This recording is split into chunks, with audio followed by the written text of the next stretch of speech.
Hello, my name is Frank Macri. I'm the president and founder of Namasgay and Speak More, Make More Professional Speaking Academy.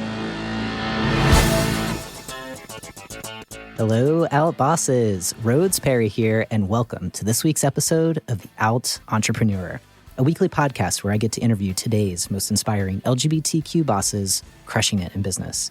And on this week's episode, I am really excited to introduce the audience to Frank Macri, who is calling all the way from Seattle, Washington. So, Frank, welcome to the show.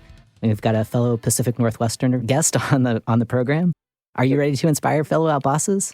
I'm so ready. Thank you so much for having me, and namaste. Namaste. Yeah. So just a little bit of background about Frank before we jump into the questions. As he said, he is the president and founder of Namasgay, which is an organization that offers events connecting spiritually minded LGBTQ plus leaders. He's also the founder of Speak More, Make More. I love that, which is a business that offers resources for coaches, counselors, and entrepreneurs who want to leverage their businesses through speaking. So Frank, why don't you kick us off and tell us a little bit more about yourself and your businesses and what makes them unique? Yeah, so I love what I get to do today. I'm an international speaker. I've spoken in 3 countries and over 10 US states, and I've been able to mentor and coach and train over 1,000 successful leaders and entrepreneurs wanting to grow their businesses and just have a gift that they want to share with the world and get paid for it. And it's a lot of fun. It's a lot of fun to do this work. I have been able to work with one of my clients is a 3-time Emmy Award winner, and he was actually also a writer for the show Everybody Loves Raymond. So the work is not only rewarding spiritually, but it's also financially quite rewarding. But things weren't always this way for me. I actually, struggled a lot with entrepreneurship and the idea of putting myself out there, especially as a gay man. I had a lot of shame growing up around my voice, my actual speaking voice and the way it sounded. I felt that as a teenager, I just sounded feminine and weak. So I responded to those fears by basically silencing myself, and I held myself off. I kept myself closed off. And I grew up in a Catholic household, and I was part of the Boy Scouts of America. And at the time, it was, not okay to be openly gay as a scout. And I really feared that being my authentic self was dangerous. And then all the stress just continued to build up, and I got sick because of it. I was actually diagnosed with an autoimmune thyroid disease. This was the turning point for me. I realized that something bigger was going on. There was a message that something was trying to tell me. I wasn't getting it. So I tried to ignore the message, but over time it got bigger and bigger and louder and louder. And then I realized the message all along, what is now what I call my life's purpose, is to stop being invisible. And when I realized that, everything started opening up for me. I was able to come out of the closet as an open gay man and start to live boldly and courageously. Not only did my thyroid completely heal soon after I came out of the closet, but I was able to travel across the world, teach English in China for a few years, and then start my businesses, which is now Namasgay and Speak More, Make More. So I'm very passionate about connecting with other entrepreneurs and other LGBT people who really feel like they have a voice, they have a message, they have something deep inside them that they want to share, and help and support them in sharing that gift in our inspiring communities. I really liked what you said about just recognizing that you wanted to stop being invisible and how you noticed ways that you were just limiting yourself because of the ways that other people were perceiving you, especially around your voice, and how important that is in the work that you're doing now, where you are using your voice and you are fully expressing who you are in the work that you're doing. And you shared a lot of just how you got started. And I was hoping if you could go back a little bit further and just kind of walk us through this evolution of you, Frank, kind of coming into yourself, being your authentic self, being out, and also becoming an entrepreneur. So you had mentioned that you were traveling across in other countries, teaching English. What was the point when you kind of made the leap from working for someone else to then really taking the leap and starting your own business? Yeah, well, it wasn't much of a leap because I haven't really spent a lot of my life working for someone else. I have this entrepreneur drive that has been inside of me. It feels like it's part of my DNA. I just felt this desire to be my own boss since I was a kid, and it is ironic that now I get paid to do what scared me the most growing up, which was sharing my voice, and now I get paid to do that, which is amazing. And I would say that what inspired me was just feeling this like thing in my gut, this that I had something big I wanted to offer to the world, that I had all this creative energy, and I just felt like I needed to let that out. And I went through a coaching certification. I, invested in lots of business training and support. And, that could be scary, especially today, especially, with student loans and all these things. And one of the things that really inspired me was shifting my relationship with money. I kind of, even though now I feel I last year was able to celebrate a 6-figure income with speaking and coaching. And I say that like, wow, it's so amazing. I'm able to help so many people. But I struggled a lot when it came to my relationship with money as a kid.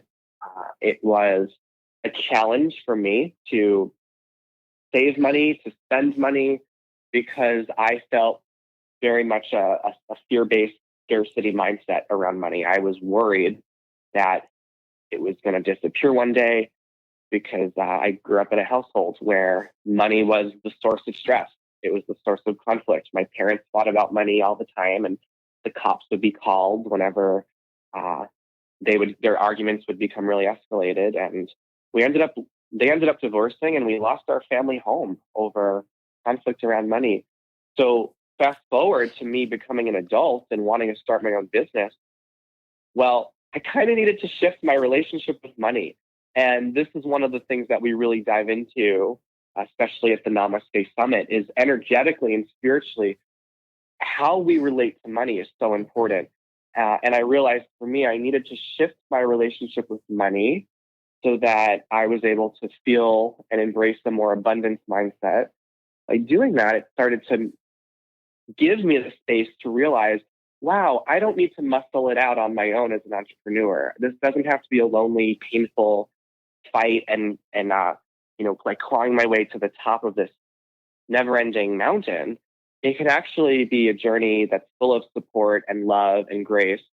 And by investing financially in the communities and in the resources that inspire me to thrive and share my gifts as an entrepreneur, I'm able to help more people have a bigger impact and also thrive financially in my business. So that was a really big part of understanding going through this journey, was shifting the relationship with money, which I feel like isn't really talked about a lot in entrepreneurship. It's all about, okay, what are the marketing strategies and the sales strategies? And I just say, well, let's pause and just energetically check in with what's our core belief systems around money. And when I was able to do that for myself, it really helped to change things and inspire me to invest in my vision and not live into my fears.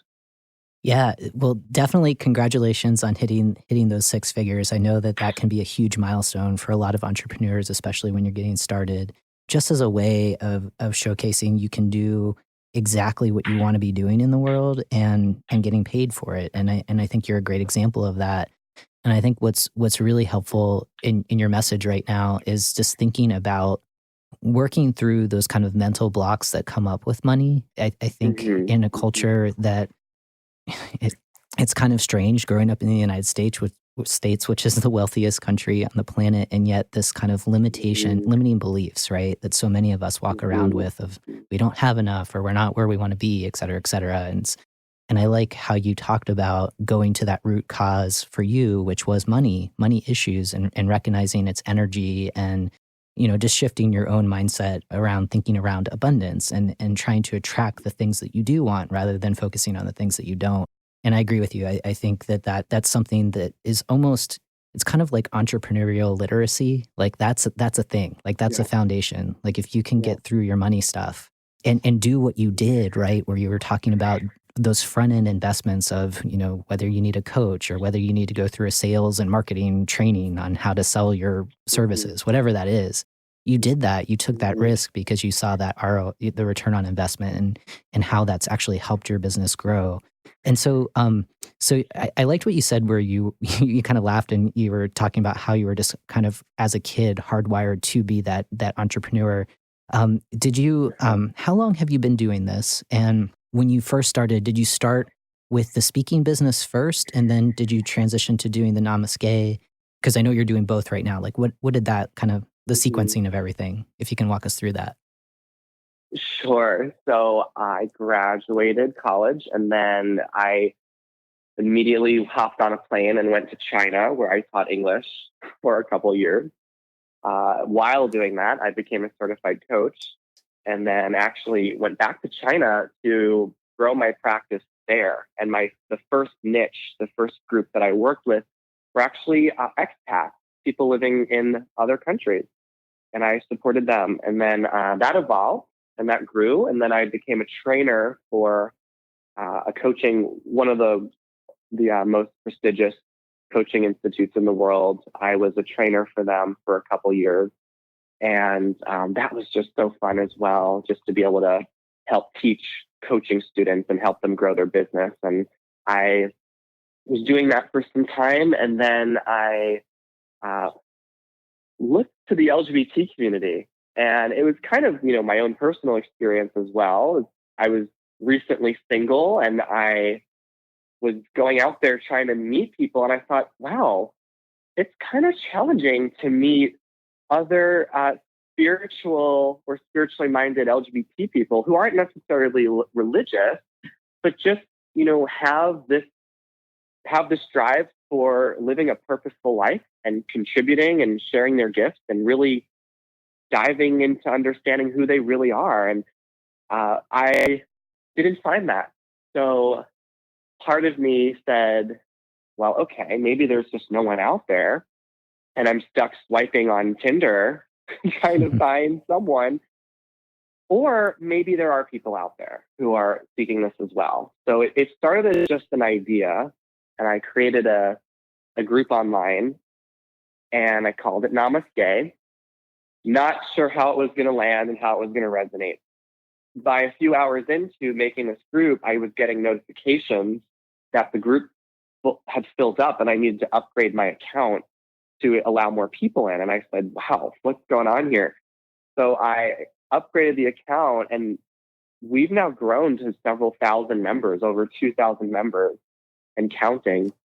And I was just stunned and excited and a little bit anxious, because I realized, wow, be careful what you wish for, because the universe is listening and waiting to deliver. Yeah. So I asked for this, and I received it. And then it just became this awareness of, oh, this is why I'm here. I'm here to help expand this movement and this community and lead this movement and community. So that's what led to really the creation of Namasgay, which started, I think, a bit over a year ago. And we started in Seattle, just doing local events, bringing together spiritually minded people, wanting deeper connection. And then we had events in New York and the Bay Area and Chicago. And what we're most known for was our 3-day summit that we did last April. And we continue to hold a few times a year. And that was the Seattle Pride Guide actually featured us in this lovely article they wrote about it. And a lot of people flew in for that, and they showed up just kind of wanting deeper connection and community. And they maybe felt that they're here for a special reason, but they haven't fully tapped into that calling and been able to share it in a bigger way. And some people just grew up not really feeling like they belonged in traditional religious settings, and they just wanted a space where they felt they belonged with other queer people who were like them. We had a really beautiful group that showed up over the weekend, and one member just stands out to me. He had come out of the closet right before the summit, and this is a middle-aged man who has 2 children, who was married to a woman and realized that he's gay and he's not living the life that feels most authentic to him. So he came to the summit with a lot of trepidation. He was incredibly anxious, and he was just not wanting to go to bars and clubs, but he knew that he needed some connection with others because this was a big turning point in his life. And when he first showed up, even though he had this heaviness, he said in his own words that by the end of the first day, he felt so comfortable to just shed the mask that he feels that he had to carry his whole life so he could truly be himself and be able to know what he has to offer to the world. So stories like that just inspire me and made me realize, okay, this is really beautiful and an honor to have this space and see this group come together. And it sounds maybe a little weird, but I don't even feel like it's me who created Namasgay. I feel very much like I just channeled it. I just happen to be the vessel, and it just is flowing right through me. And I'm just putting pieces together and making arrangements happen. And it just is divinely falling into place and has fallen into place beautifully. Yeah, I like the way that that's how Namasgay had just unfolded. Yeah, it's clear that you are definitely a risk taker. You just, from the moment you graduated from college, you're like, all right, I'm going to China. I'm going to teach English. You found a niche when you were there as you were getting certified as a coach to then, coach expats. You found that niche and you felt the calling, right? You for your own personal self of being a part of the LGBT community and having a hard time finding connection and let alone spiritual connection with other LGBT folks, that you stepped up. You stepped up and you filled this gap, which was the start of Namasgay, and the validation that you got almost immediately of having thousands of people coming to you to say, yes, we want this. And not only do we want this, we're going to fly out to Seattle to see you to learn more. So that's definitely, taking an idea and really executing on it and being an entrepreneur, right? And being a purpose-driven entrepreneur where you are blending what lights you up, where you find passion in really delivering and helping people like the one guy that you just shared the story about, where he was shedding his own mask and you created this comfortable space for himself to take that risk. So thank you for what you're doing. And I can imagine there's lots of reasons why you wake up feeling inspired, but if you could hone in on just one, like right now, what is the thing that lights you up the most in the work that you're doing for community and, for the world more broadly? That's a beautiful question. It's those stories. It's, as an entrepreneur, I'm sure you can relate that it's so easy to just sometimes wake up and go, I got to hustle again, or, oh, there's so much to do. And then when you just connect to the people, when I just connect to the people that I've been able to come across in this work and hear them share their experiences, it just gives that meaning that outweighs any kind of fear or concern or hesitation or resistance. It's just so beautiful. And through seeing it grow so naturally, it's like this affirmation of, okay, this is meant to be, truly is meant to be. And I imagine that, a lot of your listeners might be entrepreneurs themselves. And, it's just, I grew up with this idea that life requires suffering. It's just an essential part of life. And especially as someone who is part of a minority, it could be even easier to just think, oh, we're meant to suffer as LGBTQ plus people. And I remember the day that I got my coaching certification, I was the youngest person in the group, and I raised my hand at the end and said, I feel like I cheated life. I feel like I just bypassed a lot of suffering I was supposed to have by taking this certification. Now I have all these tools and all these skills, and I feel guilty because I should need to suffer and struggle. And one person in the room raised their hand and said something that changed my whole life and changed the way I saw my business and saw the way that I wake up every morning. She said, Frank, suffering is a choice. Suffering is a choice. And when she said that, it was like just everything fell right into place. And when I wake up, I ask myself sometimes, or whenever I'm stressed, I might say, what if I didn't need to suffer? What if instead I could express and experience ease and grace through this?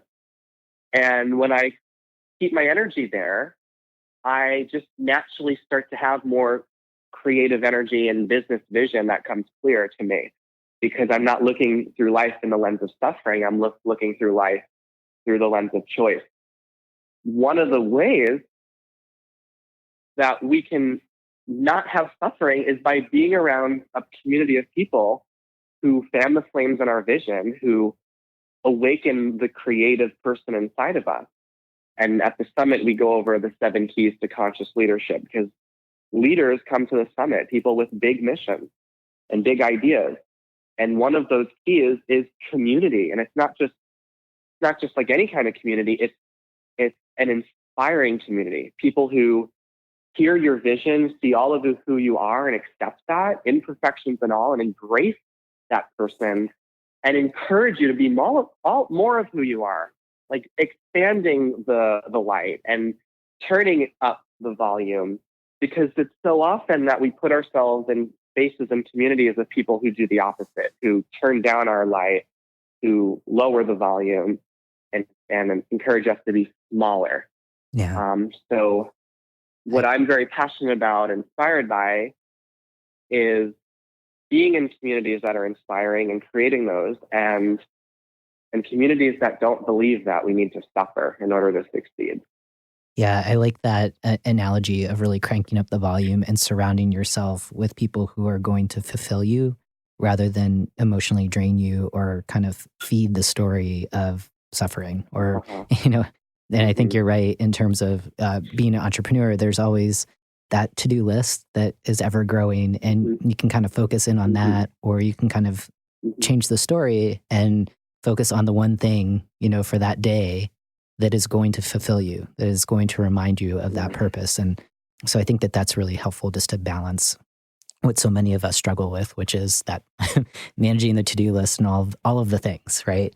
And as I think of the communities that you're building, through the summit and just through Namasgay more broadly, being a part of the LGBTQ plus community, we are a super diverse and vibrant group of people. And I'm curious, what are some ways that you create a really welcoming culture for those folks who are part of the rainbow family who often feel excluded? So whether people of color, whether trans folks, whether women, whether folks all at those intersections, what might be some ways that you are really signaling that this is a spiritual community that is truly for every member of the rainbow family? Yeah, that's so important, and I love that you asked that. It's essential, especially as people who are part of the rainbow family. I'm feeling that. That's wonderful. That we welcome all colors and shades of the rainbow, and not just some. And when we're able to do that, it not only it's energetically, it's really important, because anything that we resist in other people, we resist in ourselves.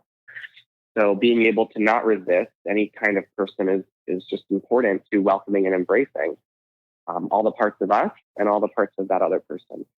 So Namasgay, we actually have, we're very clear about, we welcome people from all faith backgrounds and also non-faith backgrounds.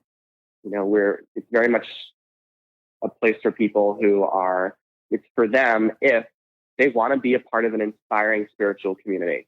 It's for people who want to be around others who are committed to making a difference in the world, those who feel like they have a gift that they want to share, and those who are wanting to learn from others, reflect on who they are, and be able to share in the space of shared community and reflection.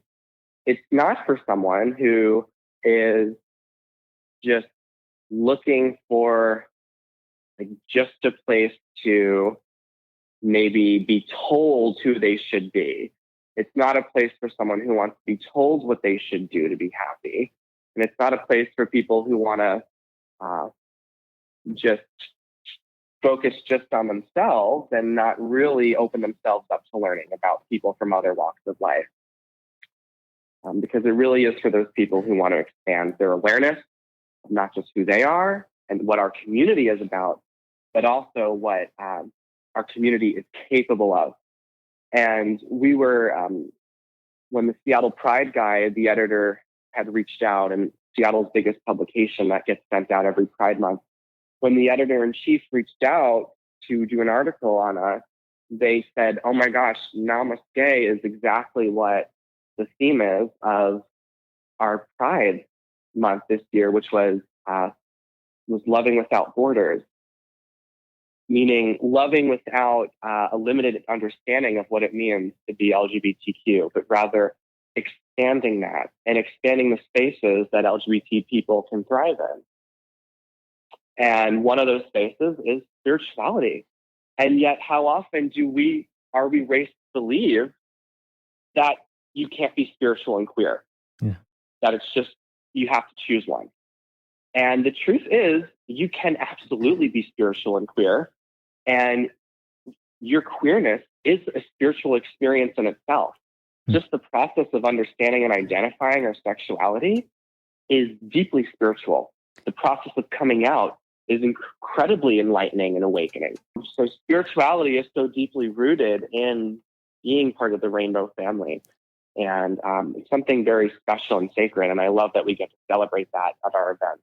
I think that with our members who previously thought it wasn't possible. Yeah, that is definitely something that's tweetable if people are into that. Your queerness is spiritual itself, right? And I like that what you do in your business, it's a good reminder for all of us, who your community is for, however you define that, and who your community is not for. And being really, upfront about that from the beginning when people start to express an interest in Namasgay. So I think this is all really helpful. And just thinking about how do you create a welcoming and inclusive culture while still being in alignment with what you're trying to accomplish in your business. And so I want to jump into more about how you personally show up as an LGBT person in your business. And at first, I want to go to a quick sponsorship break. Hey, Outbosses, Rhodes Perry here. As you all know, part of my passion for this podcast is to empower you and fellow LGBT entrepreneurs to cultivate a feeling of purpose and belonging in your business. To know that you can show up and be the most authentic version of yourself. Purpose, belonging, and workplace culture are concepts I take seriously in my own consulting business. In fact, I'm on a mission to empower leaders just like you and those on their way to joining us to cultivate cultures of belonging. In my upcoming book, Belonging at Work, I share some of my personal struggles of coming out as a trans guy in the workplace and how I leverage this experience as one of my business superpowers. Now, I'm on a mission to support you in taking simple actions that will make a world of difference for anyone who has ever felt as if they needed to hide important aspects of themselves on the job. When you commit to purchasing a special, limited edition copy of the book, a portion of your purchase will support expanding workplace opportunities for fellow transgender and non-binary people. An added bonus, your story about what it means to belong at work will be featured on the book's website to inspire others. You're ready to belong at work now. To learn more, visit rhodesonamazon.com or text 444-999 and type the word belong. Again, that's rhodesonamazon.com or text 444-999 and type belong. Okay, Frank, so I want to jump into what brings you to the Rainbow family and how that specifically impacts your business. And so the first question that I usually like to ask my guests is just if you can take us to a time, whether it was when you were teaching in China or, maybe working for the coaching company, maybe it was in your own business, although you are serving LGBT folks, so I don't know if that necessarily comes up, but where it was difficult for you to be 100% yourself, where you felt like maybe you were covering or censoring certain parts of being a part of the Rainbow family because you were afraid of losing a client or jeopardizing a business relationship, whatever it might be. Can you think of an example? And if so, can you share with our audience what was happening and how you worked around it? And I like to ask that question. Yeah, as you're thinking, I just like to ask the question because I know that a lot of listeners who tune in do struggle with this and how to navigate when to come out, if they should come out, for trans folks, whether to be private about gender history or not. So take it away if you can. Yeah. So it was actually, what comes to mind is one of my first speaking and trainings that I did. It was a group of maybe 30, 35 very successful people, and they were looking to become certified coaches, and I was training them for the weekend. And I remember I showed up wearing a button-down shirt, buttoned all the way to the top. I had a tie. I had nice dress pants. I was wearing a blazer, and I was fitting the perfect image of what I thought professional should look like. And what I didn't realize is I was hiding who I really was, because it was a mask that I was wearing. It was a mask of who I thought I should be for people to accept me, for me to fit in. And I remember being so stiff that whole day that I was doing the training, and I was adjusting the way I spoke. I was filtering just the way that I stood in front of the room.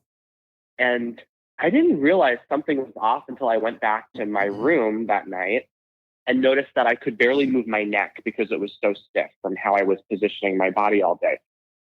So I realized something was off. And what was off was the energy that I was holding for the day and the expectations I was setting for myself on who I should be and who I shouldn't be. And then I remember looking into the mirror and ripping off the tie. And that tie represented the mask. It represented who I thought I should be, the pressure I put on myself to hold back what my gifts are. It represented me playing safe and small. It represented me dimming my light just to fit in. It represented me shrinking myself down to make other people feel comfortable around me. And when I realized that this was not just related to the speaking event that I was doing, it was really related to my life as a queer person, of feeling like I needed to hold back who I was for other people's comfort. And that was a disservice to the world. That was a huge disservice to the world. So I took the tie and I threw it across the room. And since then, I've never worn a tie at any of my speaking events. Even though ties are lovely and fashionable, and I think it's great that people wear ties, for me, it was a sign. It was a mask. Mm-hmm. And the next day I showed up at the training. I could breathe lighter. I allowed myself to be seen. I let my personality shine, and I felt like I could deeply connect with the group more. And then later on, there was someone in one of my trainings who is a gay man, and he does a lot of trainings himself. And he said, "Frank, thank you for showing up as you are in front of the room, so open and so in your authenticity, because it's now inspired me to take that energy and apply it into my trainings as well, because I feel like I can be myself." That's beautiful. That's really, really beautiful. I mean, right there, I mean, you were being a possibility model for that person. And that person, were they in the training the day before? Yeah, they were in the training. Okay, right. So they saw that evolution of like, wait, something's off, something's different today. And you stood in your power, you stood in your authenticity. Yeah. And the speaking to that fear of, I mean, you were being vulnerable. Like, this is who I am. You shed that mask. And in doing that, that was the moment of vulnerability, because you're now putting it out to the group whether or not to accept you or not. And what validation do you get for one other person who's part of the rainbow family coming up afterwards to say thank you? That meant a lot. I now can see how to be more of myself the next time I'm in front of an audience, the next time I'm coaching someone, whatever that situation is. I think that is super powerful. And we all feel that to a certain extent when we try to blend in at work, thinking that we have to conform to kind of some implicit culture rather than, and that is the case for so many of us at work when we're working for someone else. The beauty of being an entrepreneur is we can, just like our lives of being LGBT, figuring things out, being the architects of our own lives, we can do that in our business too. And it's that story is really powerful. So I thank you for sharing that with the audience. And this is my favorite question, which is, given all of the challenges of being a part of the rainbow family, that still to this day, the stigma that so many of us have to endure, from your perspective, your own lived experiences, do you believe that that allows you to stand out as a business owner from your peers who may not be a part of the rainbow family? And specifically, do you think that because of our lived experiences, we have superpowers? And if so, what might be some of those superpowers? I say yes, absolutely. And one of the questions that I love asking my clients, I love asking at our events, is when we have any kind of perceived inadequacy or limitation or things that we think make us not good enough, is to ask, how can I let this work for me instead of against me? And as an entrepreneur, I believe that me being part of the rainbow family absolutely works for me. And the world needs more people who are fully shining their light and fully expressing who they are and sharing their voice. The world needs that because we all, gay, straight, or otherwise, we all are asking ourselves the questions, who am I really and why am I here? Mm-hmm. And when we're inspired by people who let that shine fully through them, we inspire that to shine in other people. So absolutely that I believe that it is a gift as entrepreneurs to be part of the LGBTQ plus spectrum, because our queerness also allows us to just really reflect on who we are and what we have to offer. It kind of is this wake up that a lot of us experience earlier on in life. This, oh, there's something different about me, or what's going on here, or we have this like heightened awareness around how we're showing up, and how we're showing up is going to affect how we connect with people, how we connect with clients, how we connect with ourselves. And that's all something that we can leverage beautifully when we grow our business. Yeah. I really liked what you said, how can my limitations work for me, right? So thinking about how do you change that story?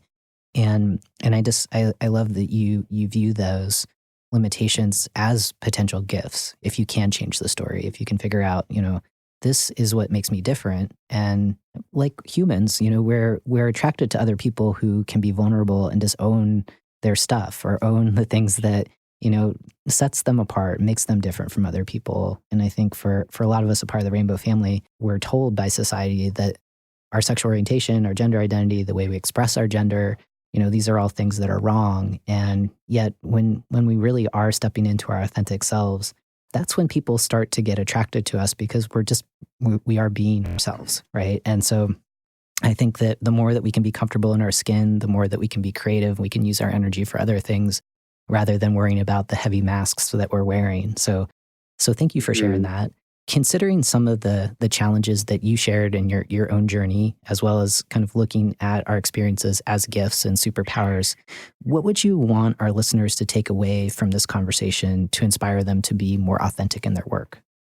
It would be the message that your voice matters, that you have something very special to offer to the world, and the world needs what you have to share. So your voice matters would be my message.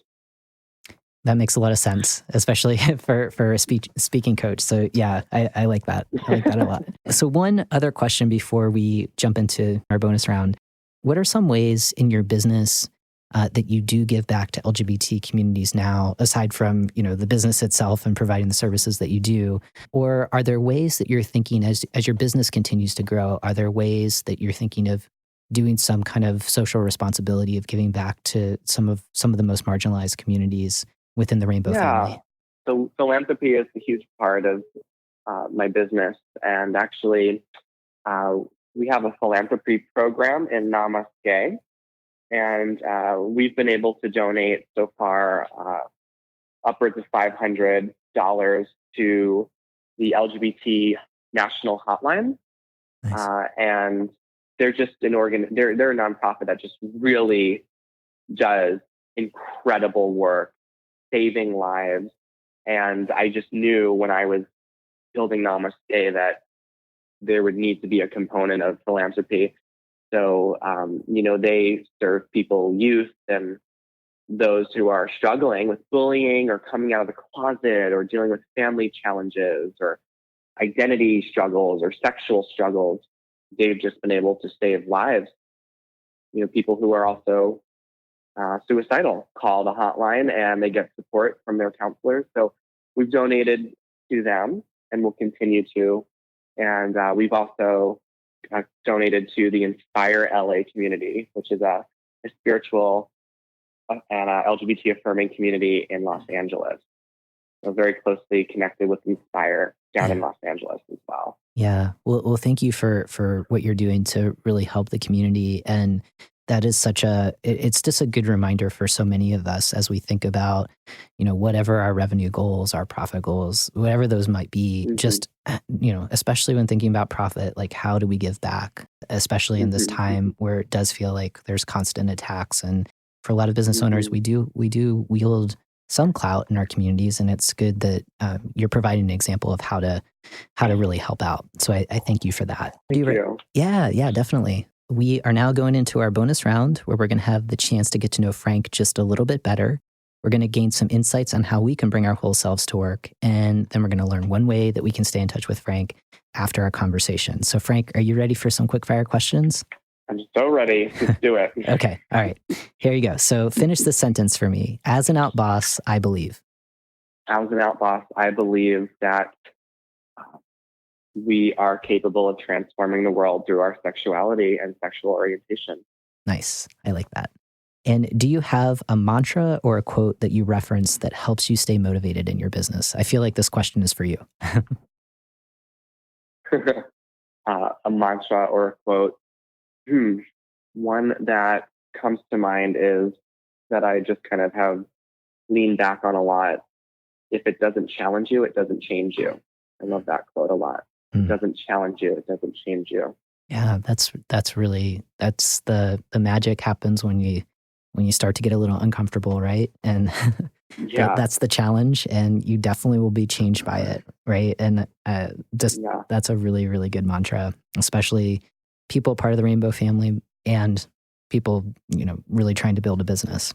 It's a good quote or good mantra. Yeah.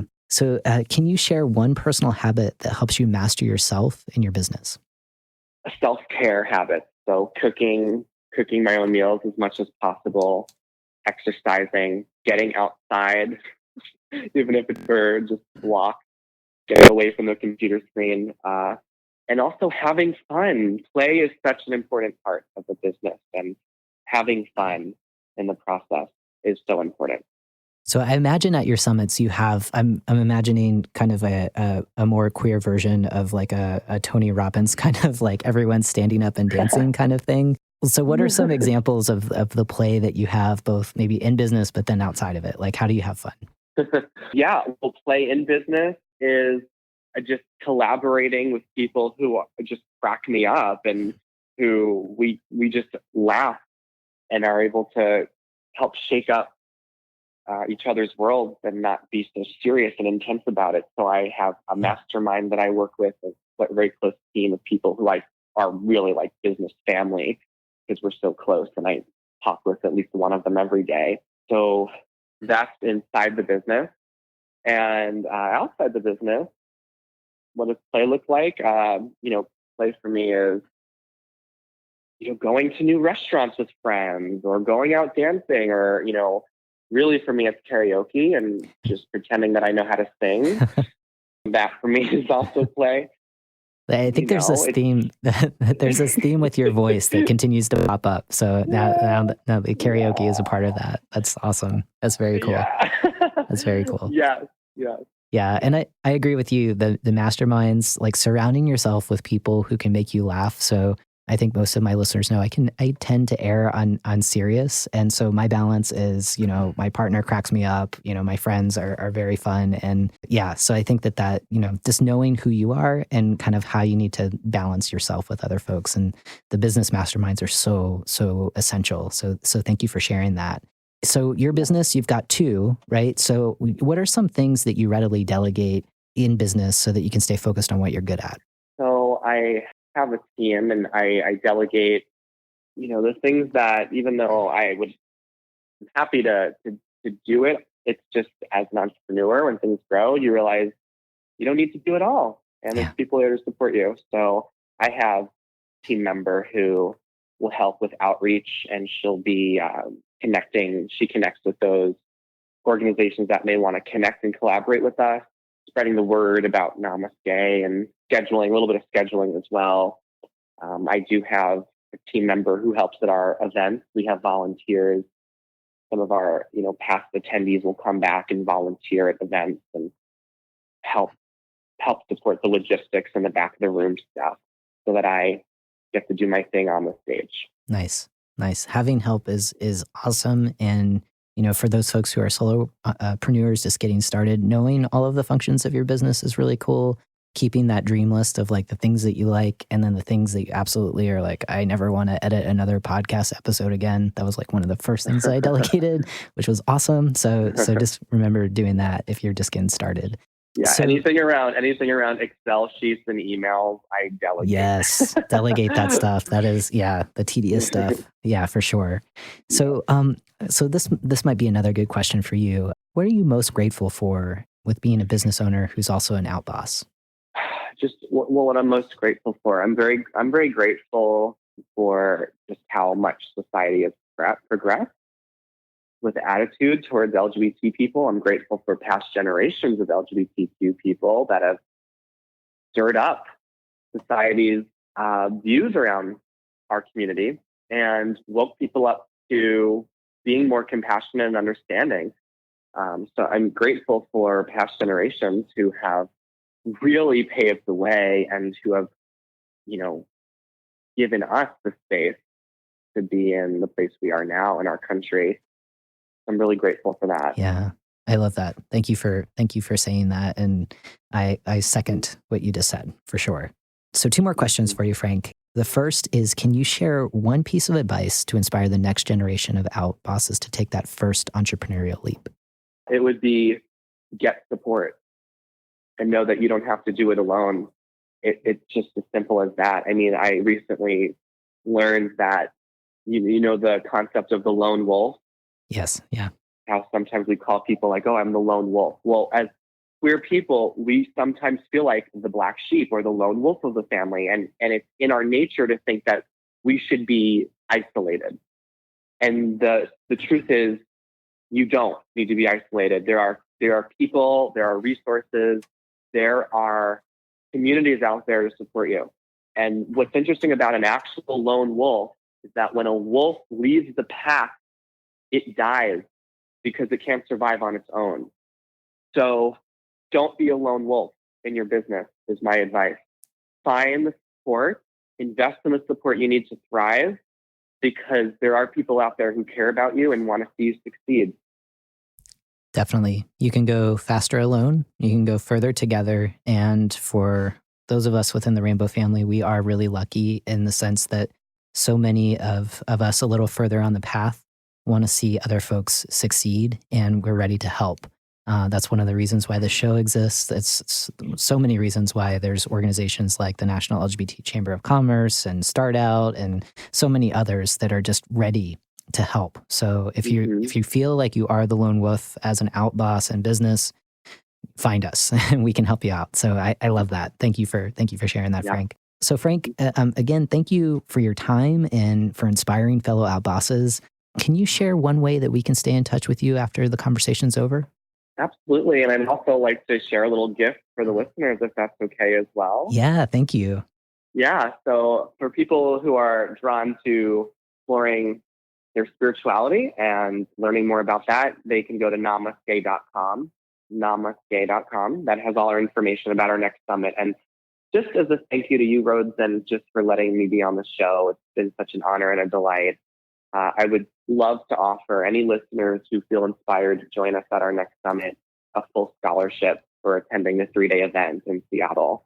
And they could apply for that at namasgay.com and just mention that they've been a listener of the show, and I will have our team accept their full scholarship to attend the summit. Whoa, thank you so much. That is amazing. So if you are listening and you're looking for support, you're looking for spiritual connections within the Rainbow family, definitely take Frank up on that. That is a huge, huge gift. So thank you so much. I really, really appreciate that. So find your fellow wolves and join Frank in Seattle. And when is that happening again, Frank? Yep. So we have our Namasgay Summit is happening October. It's going to be October 12th, 13th, 14th. It's a weekend, Friday night, all day Saturday, Sunday. Okay. Excellent. And I know that we had briefly mentioned it before, but if people are more drawn to the speaking, the Speak More, Make More Summit is actually September 15th and 16th. That's just a 2-day event, Saturday, Sunday.